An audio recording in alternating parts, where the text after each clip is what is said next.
ಕೆಲವು ಮಾಸಗಳಲ್ಲಿ ಪವಿತ್ರವಾದಂಥ ನದಿಗಳಲ್ಲಿ ದೇವತೆಗಳ ಸಾನ್ನಿಧ್ಯ ಎನ್ನುವಂಥದ್ದು ಇರ್ತದೆ.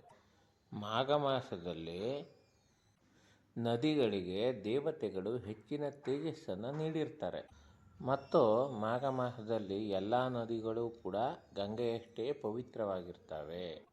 ಇನ್ನು ಮಾಘ ಸ್ನಾನವನ್ನು ಮಾಡುವಂಥವರು ಸೂರ್ಯೋದಯಕ್ಕಿಂತ ಮುಂಚೆ ಅಂದರೆ ಬ್ರಾಹ್ಮಿ ಮುಹೂರ್ತದಲ್ಲಿ ಸ್ನಾನ ಮಾಡಿದರೆ ತುಂಬ ಒಳ್ಳೆಯದು. ಇದರಿಂದ ಅರಿಯದೇ ಮಾಡಿದ ಪಾಪಗಳಿದ್ದರೆ ಅದರಿಂದ ಮುಕ್ತಿಯನ್ನು ಪಡೆಯಬಹುದು. ಅಂದರೆ ಸೂರ್ಯೋದಯದ ನಂತರ ಮಾಡುವ ಸ್ನಾನ ಆಧ್ಯಾತ್ಮದ ದೃಷ್ಟಿಯಿಂದ ಕಡಿಮೆ ಲಾಭಕಾರಿಯಾಗಿರ್ತದೆ.